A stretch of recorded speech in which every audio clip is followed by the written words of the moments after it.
एक हमला वहाँ भी हुआ होगा। साथियों, 14 फरवरी को पुलवामा में हुए आतंकी आत्मघाती हमले में देश के 39 जवान शहीद हुए हैं। हर जवान का परिवार आज दुख और गम के उस पड़ाव पर खड़ा है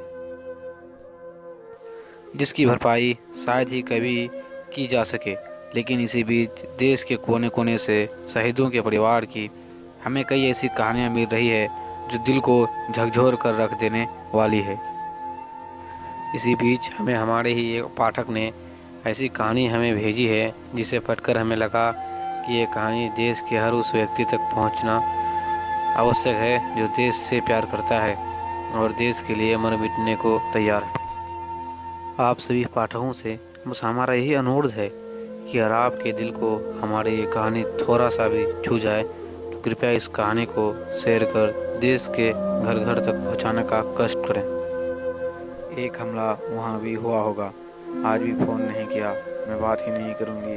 आज फ़ोन करेंगे तो भी नहीं। कम से कम वैलेंटाइन डे पे कोई फूल ही भेज देते व्हाट्सएप पर। नहीं, इन्हें कहाँ समय है हमारे लिए। पिछली बार तो मेरे द्वारा कढ़ाई करके दिल बनाया हुए रुमाल से बंदूक को घूंघट उड़ाकर उसे चूमते हुए फ़ोटो भेजी थी। इन्हीं ख्यालों को सोचते हुए आज पूनम के होंठों पर जरा सी मुस्कान उभर आई। अभी 1 साल ही तो हुआ था पूनम और राजेश की शादी को। पूनम जब राजेश से पहली बार मिली थी तभी उसे अपने होने वाले पति के देश प्रेम की झलक साफ देखने को मिल गई थी। पहली मुलाकात में ही राजेश ने पूनम को कह दिया था कि इस दुनिया में वह सबसे ज़्यादा प्रेम अपनी भारत माता से करता है। शायद यही कारण था कि पहली मुलाकात में ही पूनम ने राजेश से शादी के लिए हाँ कर दिया था। शादी के 10 दिन बाद ही राजेश वापस सरहद पर अपना फर्ज पूरा करने चल पड़ा था। हालांकि इन 10 दिनों में भी राजेश और पूनम केवल 3 ही दिन तो साथ रहे थे, लेकिन इन 3 दिनों में पूनम ने अपनी पूरी ज़िंदगी राजेश के साथ जी ली थी। वापस आने का वादा करके राजेश चला तो गया, लेकिन पूनम रोज़ राजेश के फ़ोन के इंतज़ार में घंटों फ़ोन के पास ही बैठी रहती। आज भी वो सुबह से राजेश के फ़ोन का इंतज़ार कर रही थी। आतुरतावश वो अपनी सास को आवाज़ लगाकर पूछने वाली थी कि आपके बेटे का फ़ोन आया क्या।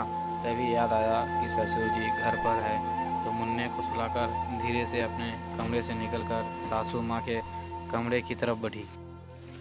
तभी ससुर जी के कमरे में चल रही टीवी में एक सहमी सी पत्रकार कहती हुई सुनाई पड़ी, इस वक्त एक बड़ी खबर आ रही है। पुलवामा में आतंकी हमले में कई सैनिकों के शहीद होने की बुरी खबर इस वक्त हम आपको सुना रहे हैं।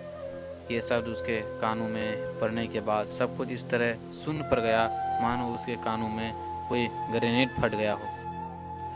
परसों फ़ोन पर वह यही तो जाने की बात कर रहे थे। नहीं नहीं, ये नहीं हो सकता। उन्होंने कुछ और बोला होगा, लेकिन सुबह से उनका फ़ोन क्यों नहीं आया। यही सोचती हुई वो बाहर ही दीवार पकड़कर बैठ गई। एक हथगोले का असर कम हुआ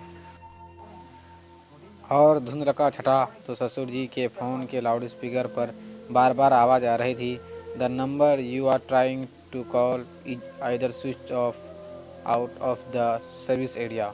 उसकी जब भी उनसे बात होती तो गाहे गाहे पुलवामा का नाम आ ही जाता था।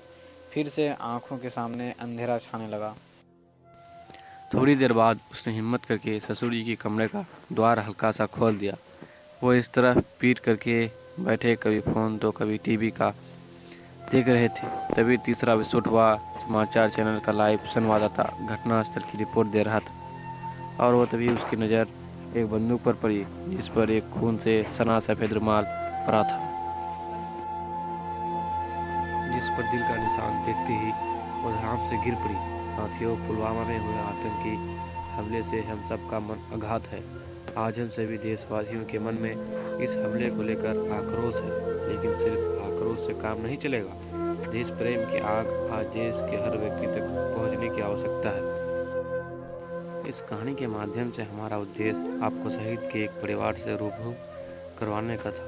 आपसे पाठकों से अनुरोध है कि इस कहानी को ज़्यादा से ज़्यादा फेसबुक और व्हाट्सएप पर शेयर करें ताकि देश प्रेम की आग हर युवा में जाग सके।